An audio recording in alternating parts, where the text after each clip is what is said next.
Bienvenue dans ce nouvel épisode de Health Tech in Progress, le podcast qui fait tomber les barrières pour entreprendre dans la Health Tech. Je suis Mériadec Guignard, pharmacien entrepreneur, et je te propose de venir avec moi rencontrer les aventuriers qui font la santé de demain. À travers les échanges que j'aurai avec eux, tu découvriras des parcours, des histoires et des personnalités qui t'inspireront pour entreprendre dans la Health Tech. Et bien sûr, n'hésite pas à me laisser 5 étoiles ou partager cet épisode. C'est ce qui permet de faire grandir le podcast et de faire briller l'écosystème Health Tech. Chaussez les crampons, prenez les piolets et partons à la découverte de ceux qui feront la santé de demain.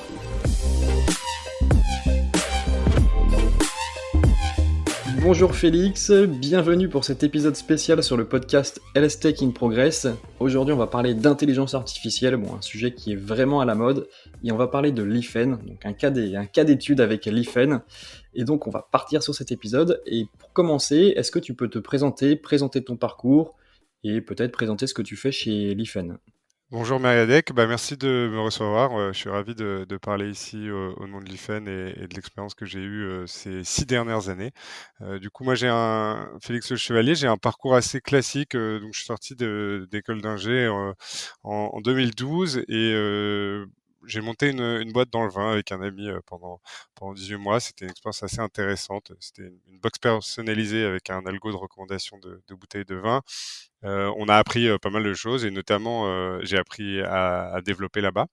Et puis au bout d'1 an et demi, un peu par hasard, je suis tombé sur cette opportunité avec Franck Lewer, un ancien de Criteo qui montait l'IFEN. Alors c'était vraiment au tout début.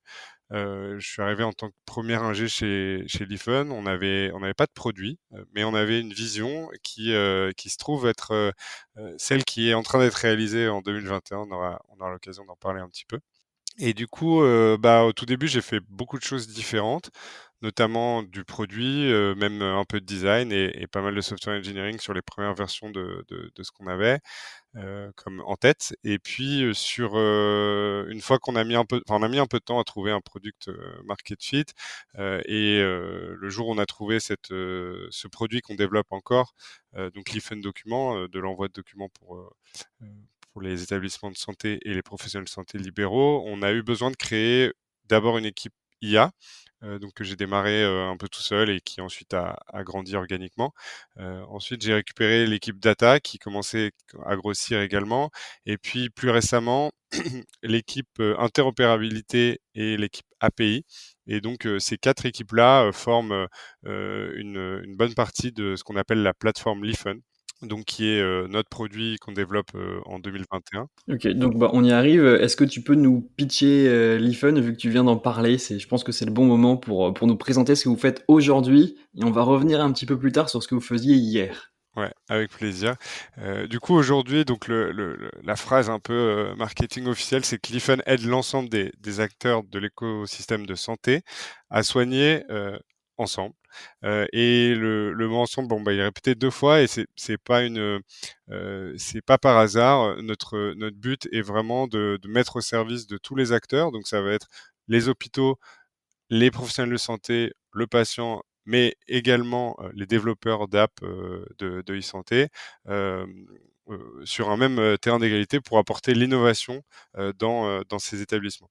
Et donc, nos premiers usages se sont focalisés sur l'échange des données de santé entre les différents praticiens et les établissements. Donc on aidait les établissements à dématérialiser le partage des comptes rendus médicaux, donc un compte rendu qui est envoyé aux patients ou à l'équipe de soins. Et puis plus récemment, on a développé une plateforme d'intégration des apps de e-santé pour faciliter l'innovation au sein des établissements de santé. D'accord, ok, donc vous avez plusieurs missions. Et une petite dernière question pour finir ces présentations. C'est une question que j'aime bien poser pour bien comprendre à qui on s'adresse. Est-ce que tu peux nous décrire un petit peu ta journée type chez l'IFEN? Qu'est-ce que tu fais exactement aujourd'hui? Oui, alors sans tomber dans le cliché de chaque journée est différente, on n'en est pas loin en fait, puisque les équipes, dont je suis en charge ont des missions qui sont assez différentes, même s'il y a des synergies. Donc ça va être même des corps de métier un peu différents. Donc il y a des développeurs un petit peu dans toutes les équipes, mais on a, des verticales comme la data, l'IA ou l'interopérabilité qui sont donc un peu disjointes, et sur chaque équipe, j'ai un rôle qui est à la fois terrain et opérationnel, dans un premier temps. Donc, ça va être du conseil sur les sujets tech, sur les sujets d'architecture, d'orientation de la roadmap en collaboration avec les leads, et les product managers. Et en même temps, j'ai un rôle un peu, organisationnel, de management, des équipes, gestion de carrière, des différents contributeurs de ces équipes-là. Globalement, il y a beaucoup de context switching, entre ces différentes équipes, mais c'est aussi ce qui me permet de trouver des nœuds à attaquer, de faire le lien et fluidifier la communication entre ces équipes. Bah, tu viens d'évoquer un petit peu toutes les équipes qui composent l'IFUN et notamment l'équipe interopérabilité. Et on va rentrer dans le gros du sujet. On va parler de hacking. Bon, c'est un mot un petit peu vendeur. On va parler d'hacker l'interopérabilité en santé.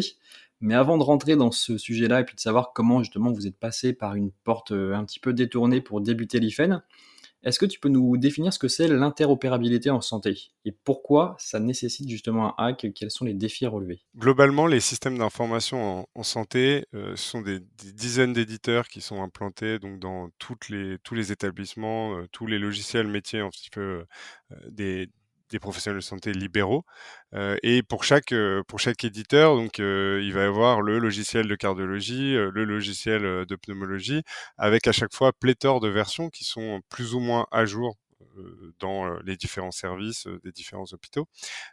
Et au milieu de tout ça, il y a des standards d'échange de la donnée qui sont parfois vétustes et souvent implémentés, au petit bonheur la chance. Donc chaque éditeur a, sa vision de comment on l'implémente. Heureusement, la plupart des éditeurs, font les choses, au mieux.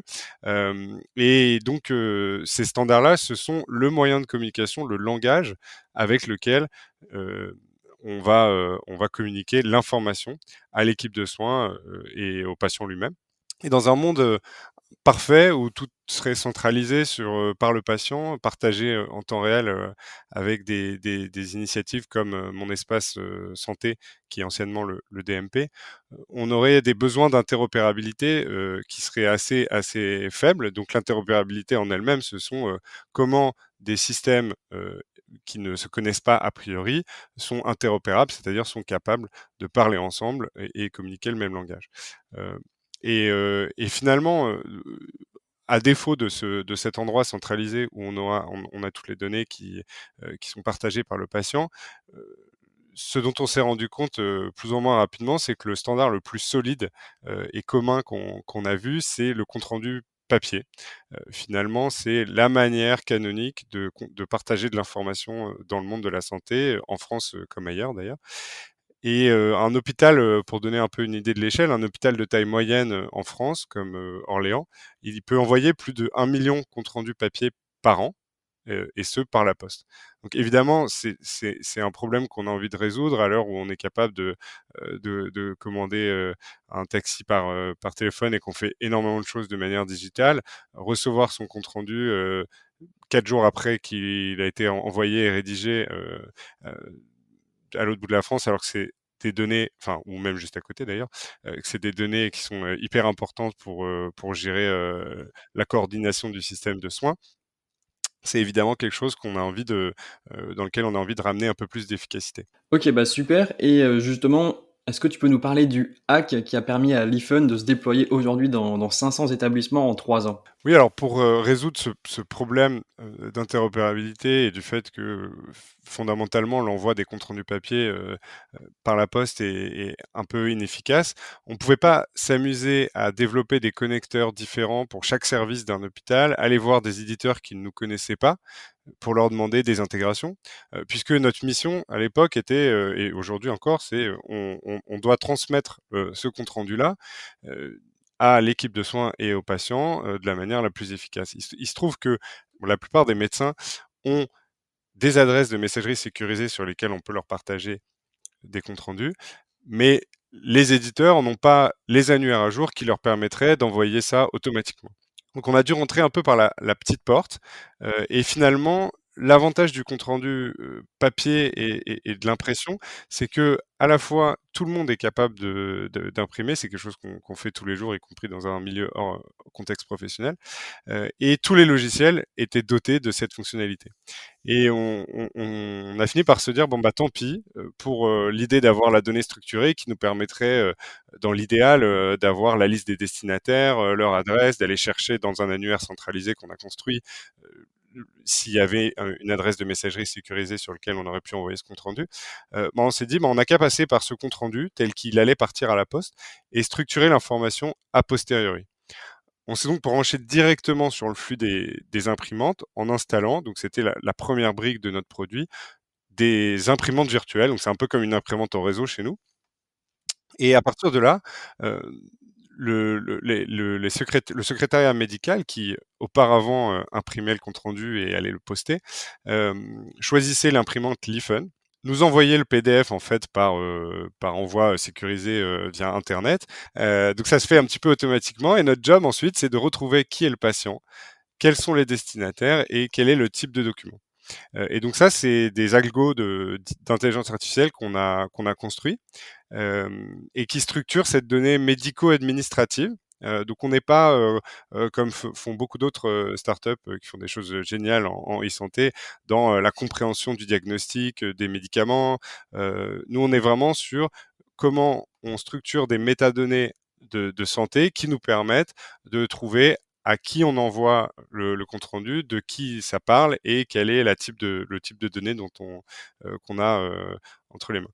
Donc ces algos-là, sont présentés enfin font des prédictions qui sont présentées en temps réel à l'utilisateur qui va ensuite valider, oui, c'est bien le compte rendu de Meriadec qu'il faut envoyer à son médecin généraliste qui, par ailleurs, a une adresse de messagerie sécurisée, comme vous me le présentez.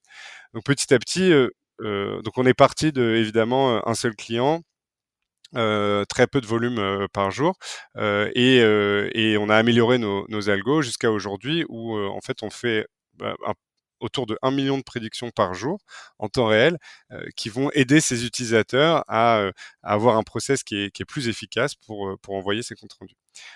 Et du coup, pour répondre un peu à la question sur quel hack nous a permis de déployer 500 établissements en 3 ans, ce qui est assez énorme en termes de déploiement et d'échelle, hein, puisque ça représente à peu près 40% des établissements en France.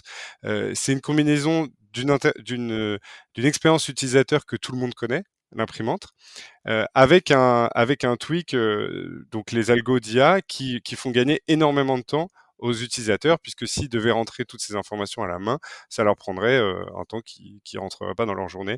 Évidemment, leur journée qui est normalement consacrée à soigner le patient et non faire de l'administratif. Justement, j'ai une grosse question à te poser là-dessus. Est-ce que ça a été un coup de chance de tomber sur ce hack ou est-ce que quand même il y a un processus, un mindset derrière justement la découverte de ce hack qui vous a permis de passer vraiment par la porte de derrière et puis d'aller très, très vite? Oui, alors on utilise effectivement le mot hack puisque c'est catchy, mais en soi, on n'a pas hacké la santé, hein. On est arrivé dans un contexte avec un problème, on s'est dit, la manière canonique de la résoudre, bah, en fait, c'est ce qui se passe, dans les différents systèmes d'information. On essaie de construire, des ponts d'interopérabilité, c'est lent, et on s'est dit: «Bon, bah, voilà, on va passer par la petite porte en faisant les choses dans les règles, hein, puisque évidemment, c'est pas parce qu'on dit qu'on a hacké cette porte d'entrée qu'on a fait n'importe quoi avec, les données de santé. On pourra en reparler, juste après. Et finalement, on s'est juste dit: «Bon, on va contourner le problème pour essayer de prendre une voie d'accélération» et par rapport, donc au hack, qu'on connaît un peu plus généralement, je pense que c'est vraiment l'équivalent d'un gros hack, quoi. C'est du gros hacking sur, comment on a fait pour, se déployer rapidement. Et ben, en fait, on a juste installé des imprimantes qui étaient, avec une empreinte assez légère finalement sur les systèmes d'information des hôpitaux et avec, peu de formation à faire pour nos utilisateurs puisqu'ils ils se retrouvaient à l'aise avec un process qui ressemblait à ce qu'ils avaient aujourd'hui. Et finalement, on l'a toujours fait avec une volonté de faire marcher l'écosystème ensemble et non de créer un espace protégé. Et je pense que c'est ça aussi qui nous a fait marcher, c'est-à-dire que on a voulu créer de la valeur non seulement pour l'utilisateur, mais très rapidement la faire partager à l'ensemble de l'écosystème. Est-ce qu'il y a un mindset particulier quand on veut chercher une solution? Est-ce que je sais pas, il y a un ressort psychologique qui fait qu'on est plus apte ou il y a une configuration psychologique dans laquelle on doit se mettre pour penser en dehors de la boîte? Think out of the box, dans un bon anglais. Penser en dehors de la boîte, c'est un petit peu, probablement, finalement le mindset de la plupart des gens qui se lancent en e-santé, et de manière générale, dans la tech aujourd'hui. Heu, c'est une volonté assez commune de se dire: le numérique a changé nos vies dans plein d'industries, il faut l'apporter dans d'autres où ce n'est pas encore arrivé. Donc la santé, c'est un exemple, mais le BTP où il y a encore d'autres industries qui sont encore, un peu à la traîne. Et en fait, c'est probablement la motivation principale de n'importe quel entrepreneur en santé de se dire: «Je vais trouver comment accélérer, simplifier la vie, de mes utilisateurs en utilisant des outils, numériques à ma disposition, qui, eux, n'étaient pas, les utilisateurs classiques, aujourd'hui sont un peu engoncés dans des logiciels qui ont été, créés il y a des dizaines d'années, avec des code bases qui ont du mal à évoluer et donc qui ont du mal à profiter de ces innovations. Du coup, bon, je suis désolé de pas donner de recettes secrètes, mais je pense que la bonne nouvelle, c'est que, la plupart des gens qui se lancent vont avoir ce mindset puisque leur but, c'est de résoudre des problèmes grâce au numérique et donc d'utiliser tous les outils qu'on a à notre disposition aujourd'hui pour résoudre ces problèmes. OK, d'accord. Bah, merci pour ce petit conseil quand même qui en est quand même un et qui va motiver ceux qui nous écoutent à chercher des petits hacks, chercher des petits détournements justement pour simplifier la vie. Et en parlant de simplifier, tout à l'heure tu l'as évoqué, tu as évoqué l'interface de l'IFEN et le fait que vous ayez fait quelque chose de simple, qui soit accessible directement par les utilisateurs. Une question très simple, comment développer des solutions simples? Est-ce que vous avez mis des outils en place particuliers pour arriver à ce résultat, justement pour arriver à une adhésion maximale rapidement? Alors une question très simple et une réponse, qui ne l'est probablement pas. Effectivement, je pense que plus que dans d'autres secteurs, mettre en place des outils, des outils standards et simples, en santé, c'est quelque chose de à la fois, compliqué et salvateur. Pour l'anecdote, les utilisateurs, donc dans les secrétariats médicaux, les professionnels de santé, pour eux, l'administratif et le numérique, c'est ce qui leur enlève le focus de leur état d'esprit et leur raison d'être en professionnel, c'est-à-dire le patient et soigner le patient. Et donc, il y en a pas mal qui se retrouvent à dire: «Bon, bah, moi, pour faire, tel workflow, que je fais tous les jours et ben, j'ai besoin de faire, 5 clics». Et donc en fait, l'unité du nombre de clics pour faire une action, c'est une métrique qui est beaucoup utilisée, dans le monde de la santé. Et parce que en fait, historiquement, il y a beaucoup de choses qui étaient faites avec des interfaces utilisateurs qui est assez pauvres et mal pensées, qui demandait aux utilisateurs de faire beaucoup de clics. Et du coup, je pense que c'est très important d'avoir ça en tête. Et du coup, dès le début, d'être assez proche de ces utilisateurs, d'avoir des outils standards de collecte d'informations qu'on va retrouver évidemment dans d'autres secteurs. Nous, on a toujours eu un chat ou un numéro du support qui est très très proche de nos utilisateurs. Donc, il est vraiment intégré dans l'outil qui est ouvert toute la journée. Et on rend la discussion hyper facile. Et donc, il y a évidemment le niveau 1, le support. Mais ensuite, c'est assez facile d'escalader et d'avoir des réponses de product manager, voire de data scientist, ce qui est probablement pas hyper fréquent de la part d'utilisateurs d'avoir directement un data scientist qui répond sur la performance du modèle en quelques clics. On a aussi également, dès le début, embarqué des médecins, notamment un qui travaillait chez nous et qui passait une après-midi par semaine à réfléchir sur notre interface, à nous expliquer quel était son quotidien et comment on pouvait essayer de le simplifier. Une dernière anecdote qui peut-être illustre un petit peu notre façon de penser et comment elle peut se confronter à la réalité. La première version de notre outil, c'était un chat qui ressemblait vraiment assez, enfin, beaucoup à l'interface Facebook, du chat Facebook. Et donc, notre idée, c'était de dire, bah, en fait, pour envoyer un compte rendu à un médecin, il suffit de chercher dans une barre de recherche le nom du médecin avec des éléments de son adresse et hop, ça démarre un thread, enfin une communication dans ce chat, et puis on peut dropper un compte rendu. Tout ça, c'est des choses qu'on a l'habitude de faire, probablement nous, et qui nous paraissaient super simples.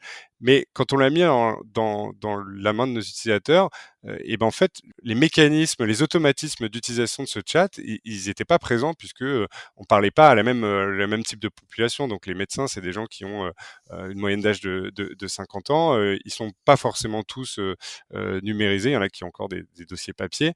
Et donc en fait, on s'est rendu compte que juste utiliser un chat qui nous paraissait nous l'essence même de la façon la plus simple de communiquer, et ben c'était pas simple quoi. Et donc il a fallu vraiment se poser avec eux, réfléchir un petit peu notre approche pour proposer des outils qui à la fois demandaient un nombre limité de clics pour faire ce qu'ils voulaient, et en même temps, ce qui est peut-être un peu paradoxal, leur présenter des choses qui peuvent paraître complexes comme des prédictions d'une intelligence artificielle. D'accord, et comment tu expliques que le l'UX design finalement soit arrivé si tard dans la santé? Enfin, une des pistes, c'est que les éditeurs classiques, bah, en fait, finalement, ce sont des gros éditeurs qui sont là, implantés dans les différents établissements depuis assez longtemps et qui, profitaient un petit peu d'une rente de situation où, une fois on est entré dans un hôpital et qu'on a des logiciels qui sont déployés parfois dans des services, des dizaines de services, voire dans des cliniques, en fait, dans des groupes de cliniques, heu, c'est très compliqué d'en sortir évidemment. Et du coup, les éditeurs n'avaient pas d'abord, bon, la recherche utilisateur, l'expérience utilisateur, c'est quand même quelque chose qui est relativement récent, et alors que, la plupart des éditeurs aujourd'hui qui sont déployés dans les hôpitaux, ont commencé à développer leur première version, plutôt dans les années 90-2000. Hem Et donc finalement, une fois implantées, elles n'avaient pas de motivation d'aller, revenir, créer des versions, et les déployer à l'hôpital, avec des interfaces utilisateurs qui changeaient. Et puis il y a aussi, malheureusement, on s'habitue à quelque chose, même si ce quelque chose est mal fait. Et donc faire changer les utilisateurs, même pour une meilleure interface graphique, c'est aussi compliqué. Bah, tu m'emmènes sur la question d'après, c'est comme si tu avais lu dans mes pensées. Tu viens de parler justement de l'habitude des utilisateurs et donc là un peu le retard, la difficulté à passer à une nouvelle solution. Ça va aller avec la question suivante: comment tu fais pour t'implanter à l'hôpital alors que c'est déjà saturé d'applications? Comment tu arrives? Quelle est ta proposition de valeur pour dire: «OK, utiliser ce qu'on fait, c'est mieux que les autres» ou «C'est en plus que les autres», comment ça se passe? Alors, c'est clairement une question qu'il faut se poser assez tôt. Comme je disais, donc les utilisateurs comptent, littéralement en nombre de clics, et ils n'ont pas envie d'avoir un onglet de plus, jongler entre différents onglets pour pouvoir utiliser des logiciels qu'ils utilisent tous les jours. Alors nous, on a sur notre produit historique, on a un petit avantage, c'est-à-dire que, la question de est-ce qu'on est mieux qu'un autre logiciel? En fait, l'autre logiciel, c'est, imprimer, un compte rendu, le mettre dans une enveloppe, lécher l'enveloppe et aller le mettre à la poste. Donc en fait, c'est facile de proposer une expérience utilisateur qui est un peu mieux que ça. Heu et effectivement, derrière, il faut rester très proche du fait que, et c'est notamment un sujet d'interopérabilité, c'est-à-dire que comment on, on fait marcher toutes ces applications ensemble pour qu'il n'y ait pas de la double saisie des informations qui sont du coup redondantes, et un parcours utilisateur pour un patient qui veut aller à l'hôpital, qui va aller se créer un compte dans une application 1, puis ensuite renseigner des données pour son opération dans une application 2, et finalement se retrouver au secrétariat de l'hôpital à devoir tout redire. Et ça, c'est un petit peu la promesse de valeur de la plateforme qu'on est en train de déployer, c'est-à-dire d'essayer de faire un socle commun à toutes ces applications qui puissent échanger de la donnée de santé, évidemment avec l'accord de l'hôpital, l'accord du patient, pour que le parcours à la fois utilisateur du patient, mais aussi de l'équipe de soins qui va intervenir à différents moments de son parcours de soins, puissent être rentrés une seule fois et interopérés entre ces différentes solutions. Et donc, je pense qu'aujourd'hui, la solution, c'est de penser ensemble à comment ces applications parlent entre elles, plutôt que de les confronter en disant j'en ai une par cas d'usage. Ok, d'accord, bah c'est très très très très clair. Je vais t'emmener sur une autre thématique. Bon, là, c'est très très très classique, c'est la donnée de santé. Et je voulais savoir quels sont les principaux enjeux liés à la donnée de santé que vous pouvez avoir, et peut-être même dans l'écosystème en général, quels sont les principaux défis liés à cette donnée de santé. Les problématiques, elles sont multiples et elles vont de problématiques techniques et organisationnelles. Donc les problématiques techniques, c'est assez standard, c'est-à-dire comment on assure sur sur toutes les tranches de nos produits, qu'il y a une bonne isolation des données, que le chiffrement est fait à toutes les étapes où c'est nécessaire, et que et qu'on ait des process en place pour pouvoir faire les bons silos qui permettent d'avoir le niveau de sécurité nécessaire pour gérer des données de santé. Les problématiques organisationnelles, c'est aussi comment on transmet ces valeurs de sécurité et de privacy auprès de tous les collaborateurs de la société et des utilisateurs aussi de nos produits, puisque donc en fait la privacy et la sécurité, c'est des sujets c'est des sujets de tous les jours où il y a beaucoup d'aspects de communication. Évidemment, on entend de plus en plus parler d'hôpitaux qui se sont fait pirater leurs données. C'est des piratages qui parfois arrivent sur un point de vue technique, mais aussi qui exploitent des failles humaines de personnes avec du social engineering, qui se sont fait hacker leur compte. Et donc, il y a vraiment ces deux problématiques qui sont différentes. C'est la problématique technique, donc ça c'est assez standard, il y a des certificats, donc nous on est hébergeur de données de santé. C'est quelque chose qu'on a voulu passer dès le début pour un peu montrer patte blanche. On n'était pas nécessaire d'avoir ce certificat, du moins pas sur toutes les couches qu'on a passées. C'est un process assez lourd qui vérifie lui aussi à la fois des requirements techniques, mais nos process qu'on a mis en place pour la traçabilité des données, le chiffrement et tout ce qu'on mettait en place sur cette sécurité.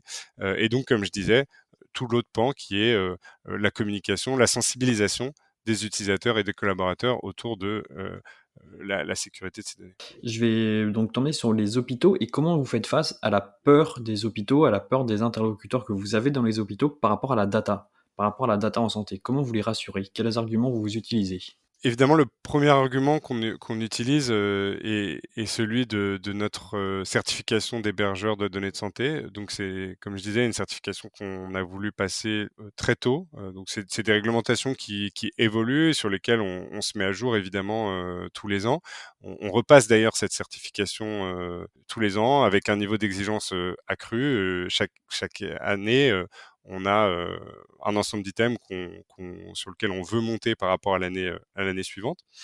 Et globalement, cette volonté qu'on avait dès le départ de faire de la sécurité et de la privacy une valeur qui est un peu au cœur dans nos produits, ça nous a amené à réaliser assez rapidement qu'on avait des exigences qui parfois souvent étaient supérieures à celles des hôpitaux, eux, qui n'avaient probablement pas tous les moyens d'avoir les mêmes exigences, puisqu'ils n'avaient pas forcément les mêmes outils, les capacités de faire du chiffrement à la volée, bon, ce genre de choses. Et donc finalement, cette présentation technique de nos ambitions, de nos valeurs et de baquer un petit peu par la certification, c'est un premier argument qui rassure assez tôt. Et il faut aussi savoir qu'on n'est pas un entrepôt de données de santé pour l'hôpital. C'est-à-dire que notre proposition de valeur, ce n'est pas de dire on va remplacer votre cloud privé et devenir la personne qui stocke toutes les données de tous les logiciels. On est juste le messager qui, en tant que prestataire, envoie les comptes rendus de l'émetteur au destinataire.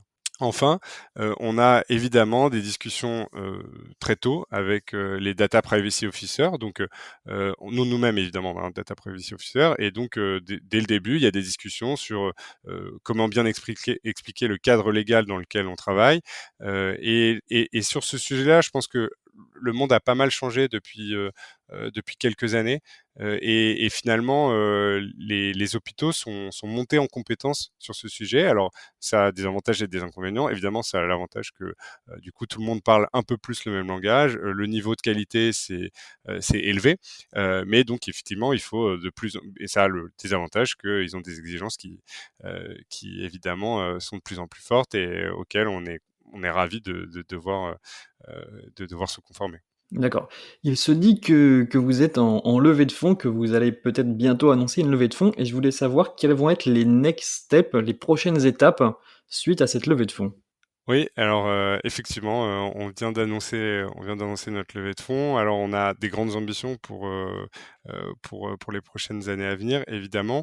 Les 2 grands buckets, ça va être l'international, évidemment, donc trouver les cas d'usage qui vont marcher et déployer à l'échelle, dans différents pays. Donc, à l'échelle puisque, comme on fait ça dans déjà 40 des hôpitaux en France, on a quand même l'ambition, de pas juste s'arrêter à 1 ou 2 établissements, dans les différents pays, mais de faire une solution globale et qui va aider la coordination, des soins dans ces différents pays-là. Et c'est justement parce qu'on a un déploiement qui est massif, qu'on a la deuxième partie qu'on a envie de pousser, c'est la plateforme. Donc j'en ai un petit peu parlé en filigrane, mais c'est notre ambition de créer un écosystème d'apps de e-santé qui vont toutes parler un petit peu le même langage. Donc c'est notre ensemble d'API d'interopérabilité sur comment, par exemple, on va identifier un médecin, gérer un panel d'utilisateurs, envoyer de la donnée de santé à un professionnel de santé ou à un patient, accéder à la liste des patients d'un hôpital. Donc voilà, toutes ces choses qui paraissent un petit peu naturelles, mais quand on est un développeur d'une app en cardiologie qui a une idée géniale pour changer peut-être la vie des patients qui sont affectés d'une maladie de longue durée. euh, et qui ont besoin de, je sais pas, renseigner énormément de données tous les jours. Euh, Finalement, faire arriver à mettre cette application, cette innovation dans la main des cardiologues, des logiciels, des services de cardiologie ou des patients, c'est un peu un chemin de croix qu'on a fait ces 4 dernières années pour pouvoir s'implanter à l'hôpital, stocker de la donnée de santé, avoir les niveaux de sécurité suffisants pour pouvoir la stocker et tout appréhender tout cet écosystème, tous ces standards d'interopérabilité. Et notre ambition, c'est de la simplifier pour que l'innovation arrive plus vite à l'hôpital et que toutes ces applications puissent soigner ensemble, c'est-à-dire enfin, aider les utilisateurs à se concentrer sur le patient plutôt que les détails administratifs qui peuvent y avoir autour. Et pour finir, j'aimerais t'emmener sur un dernier gros sujet, c'est la question du RH, du recrutement pour les techs, du recrutement des techs dans la santé. Et est-ce que toi, justement, avec ton passé de tech, avec tout ce que tu fais chez l'IFEN, tu identifies déjà des enjeux liés au recrutement dans la santé? Il y a vraiment 2 sujets. Donc comment on source des talents, comment on les garde, et garder des talents, c'est à la fois fournir un environnement de travail qui soit sain, équilibré, avec des perspectives de carrière et de développement qui sont attrayantes. Et sur tous ces sujets-là, en fait, il y a une compétition entre les différentes startups, et c'est une remise en question plus ou moins permanente, y compris sur des sujets comme le salaire, par exemple, où il faut trouver le bon mix entre l'environnement, la culture qu'on fournit aux employés, évidemment la compensation et le chemin de carrière vers lequel on veut mener. Est-ce que tu as une sauce secrète pour bien recruter un tech data IA? Moi, une des choses que j'ai apprises sur les dernières années, autant sur la data et l'IA, mais c'est aussi valable en software engineering, c'est qu'il faut casser un petit peu les codes qu'on pouvait avoir il y a 10 ans avec euh, des contraintes un peu strictes sur quelle école t'as fait. Aujourd'hui, la formation, elle peut venir de plein d'endroits différents et en fait, la différence de parcours, ça apporte de la richesse aussi, une fois dans l'équipe. Et donc, une fois qu'on a, le premier élément, c'est de dire: «Bon, bah, voilà, moi je juge, un petit peu sur les performances, et non pas sur le CV». Et pour faire ça, du coup, il faut réussir à designer un process de recrutement qui soit assez bien fait, pour, se pencher évidemment un petit peu sur, le fit technique. Donc est-ce que la personne a les capacités ou est capable d'obtenir les capacités, pour répondre au poste? Mais surtout sur, le fit culturel et comprendre, hem, comment on va réussir à bien travailler ensemble. Et donc, nous, chez Lifen et particulièrement en tech, data IA, les entretiens techniques, ils sont tournés vers une collaboration, qui aide à la fois le candidat et les collaborateurs à comprendre est-ce que la demain, on va bien travailler ensemble et est-ce que ça va être, quelque chose sur lequel on a envie de s'engager pour la durée? OK, d'accord, très bien. Et une dernière grosse question, donc tu en as parlé tout à l'heure, tu as évoqué justement cette levée de fonds là que vous venez de conclure. Donc je suppose, bon, je pense que je suis pas un très, très grand devin, mais que vous allez avoir des gros besoins justement en tech pour vous déployer. On a parlé de l'Angleterre, de l'Allemagne.